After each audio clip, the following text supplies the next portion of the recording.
Thank you, and thanks to everyone for hanging around to the end of the day.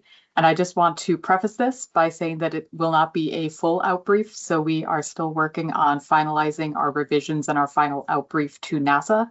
So some of the report findings will be held back until we've finalized them at that time, but I will be reporting some of the science findings. I'll be sharing some of our STMs that we've developed in this report here.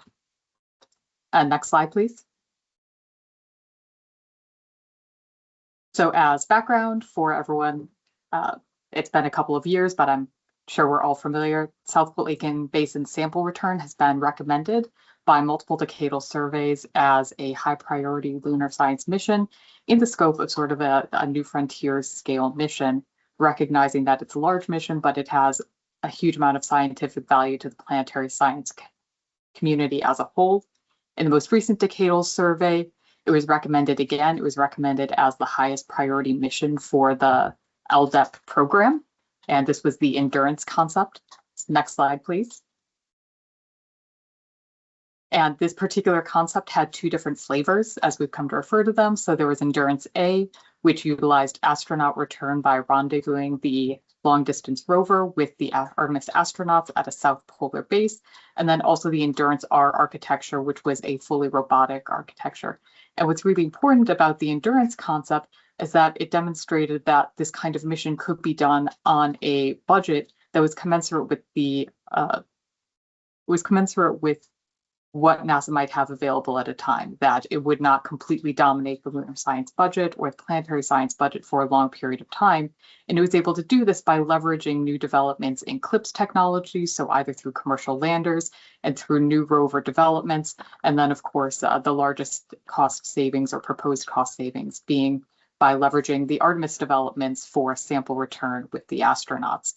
So it showed that this could be done at a medium class mission cost and still return high level science. Next slide, please. So based on the community reaction to this report and the excitement around this concept, the community strongly advocated for NASA to continue to pursue this concept, and this community input, including findings from League and other organizations, led to the stand-up of the science definition team to investigate the South Polk Basin sample return mission implementations and science. So this was a solicitation that went out in roses. The team was competitively selected from that and then stood up in January in 2025, and includes representation from across the lunar community with technical support from JPL. Next slide. So this is the team. This was a picture of us at one of our in-person meetings. And I really want to show this and emphasize it because the team has done such a phenomenal amount of work. We were given a very challenging, very extensive tour to complete, and the team really stepped up and everyone contributed their time and their expertise across all of these many months in getting this report together. And so we're really excited to be able to share it with the community and to look forward to what a SPARX mission would be. Next slide. So some timeline, I mentioned we stood up in January of 2025, and it has been, as many people have said, a very dynamic year for NASA in that time. So we've had a series of 6 meetings across that, and in April, we were able to deliver our draft report to NASA. And as I said, we are currently in the process of going through revisions, and we'll be looking to release the final report in June of 2026. So a couple items to note, I included this during our discussion at the League meeting in January, but because this report is not finalized yet, I won't be discussing any items that could be considered sensitive to future competitions or other open solicitations that NASA might have. And the other thing that I want to note for those of you who might have been tracking the tour closely is that, as you see, we have been existing and doing our study during a very dynamic time. So the SDT has tried to the best of our ability through iterations with our fantastic team at SEO and our program officer, Ryan Watkins, to keep on top of this and to make SPARX as timely and as relevant to the current NASA programs as possible. So we will hope to reflect this in the report, although again, with how quickly things are moving at NASA, I'm sure it will be out of date even by the time it is released. But we have done our best to really truly try and look at the landscape and incorporate as much as is possible within the report. Next slide. Okay, so that brings us to, again, the goals for today, which was, first of all, just to reacquaint the community with what SPARX is and what we've been doing in the background. So for everyone who sort of had been thinking, gee, what happened to Endurance? What's NASA doing? It's been turned over to SPARX, and we've been working away in the background to really bring the science to the community. So the goals for the day are to discuss those science goals and objectives that we've outlined in the report, and to advertise for the report coming in the spring / now early summer, however NASA wants to define it, timeframe. Next slide. So as I mentioned before, the purpose of SPARX is to provide prioritized science objectives and requirements and a range of different implementation approaches for the South Pole Aitken Basin sample return and exploration mission. And we really want to emphasize this here because the Endurance report was really kind of this first look at what you could do with this capability in the South Pole Aitken Basin. And it very heavily leveraged the pre-decadal mission concept study for Intrepid, which was a long distance rover exploration of the near side Oceanus Procellarum region, and really kind of opened everyone's eyes to this capability could be existing now with technology we have. But because of the timeframes that the decadal survey was concluded on, that particular team didn't have time to fully investigate every element of that mission. And so it really did borrow heavily from the Intrepid report. And with the SPARX SDT, what we wanted to do was take a step back and look holistically at all of the South Pole Aitken Basin studies that had come previously, to look at the Endurance study, to look critically at the Intrepid study, what was taken from that, what was inferred, and to build or from the ground up a set of recommendations for a South Pole Aitken Basin mission. And within that, one of the things we were tasked with doing was developing a hierarchy of science objectives responsive to prioritized science goals. And that's what we're going to be talking about today. Next slide, please.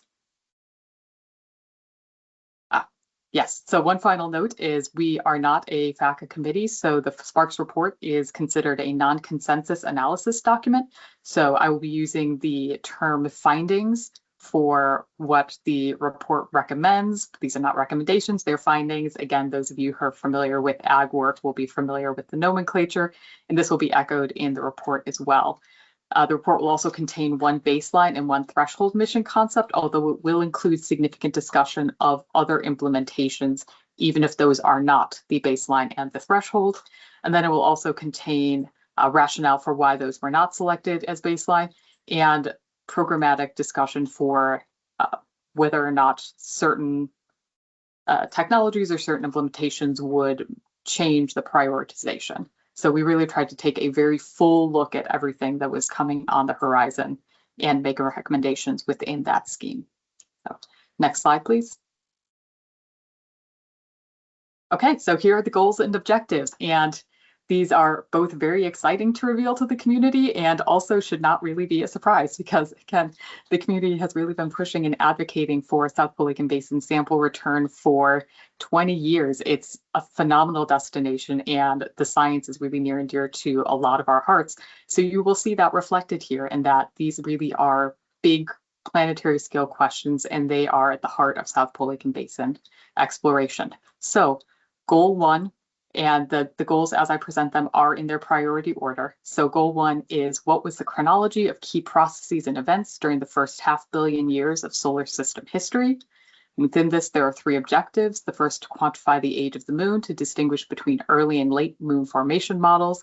The second, to distinguish between fast and slow cooling models for lunar magma ocean crystallization.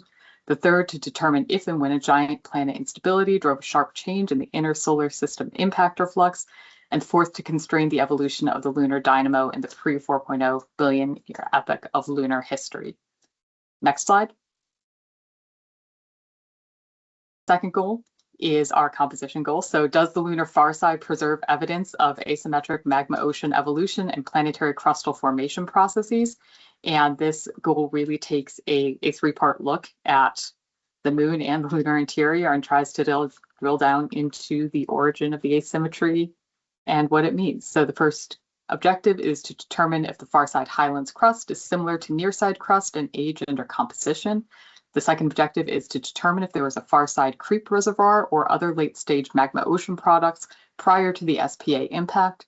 The third is to determine if and how the temporal and compositional evolution of the far side mantle differs from the near side. Next slide. And then our final goal is really specific to the basin itself, and it seeks to address what are the effects of megabasin impacts on terrestrial bodies.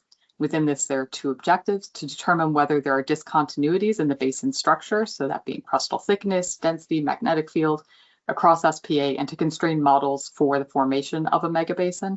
And then the second is to distinguish the relative contributions of impact melt differentiation, crustal backfilling, and volcanic infilling to the interior composition and stratigraphy of SPA. Next slide, please.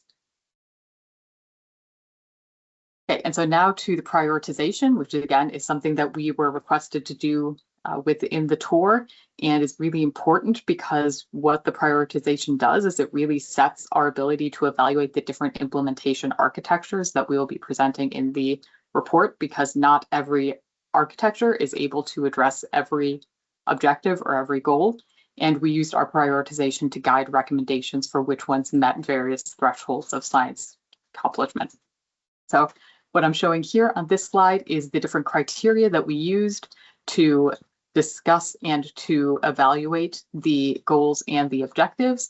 So they're presented in the order in which we weighted them. That is, the highest priority was given to the traceability of the science, to various lunar documents, and to the science environment. And then additional consideration was given to both the programmatic environment, as it was known at the time that we were voting, and then also other implementation considerations, again, broader, a little bit more of a holistic view.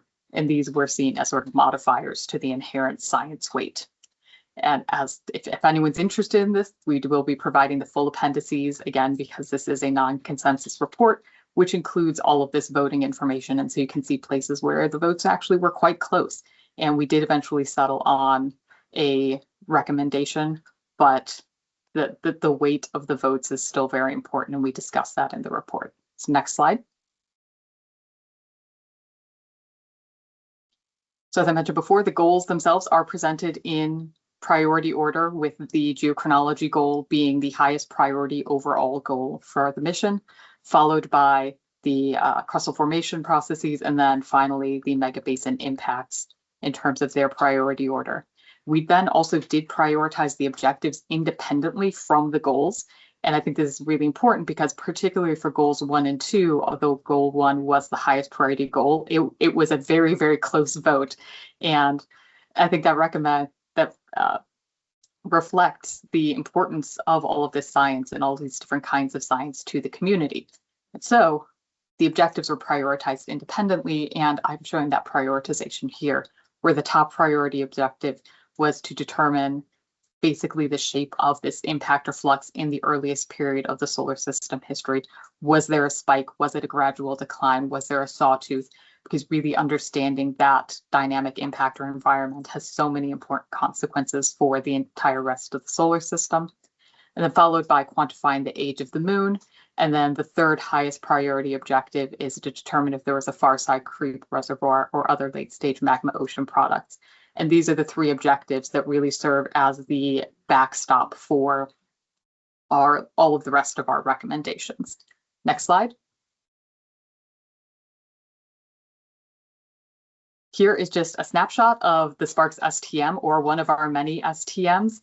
And this is to show you that it does exist. It's quite extensive.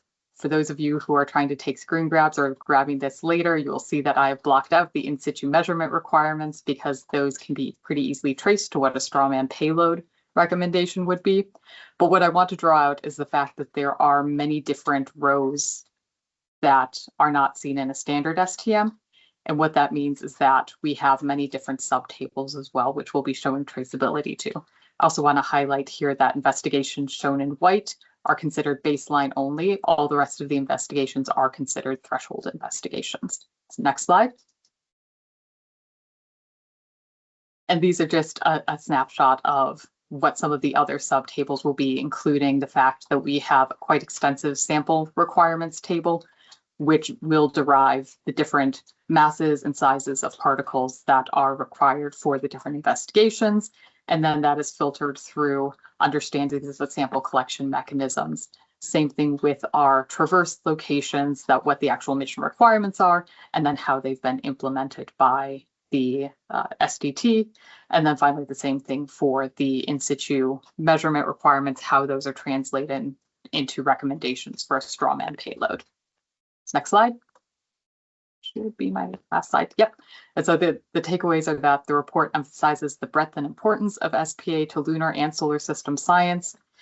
It presents multiple flexible implementation architectures that are designed to be implemented within this decadal period. And I think that's very important as we are now reaching pretty close to the halfway point of the decadal, is that we really wanted this to be implementable now. So the final slide, go there, is the report's coming soon, and it's the NASA soon with an eyebrow waggle.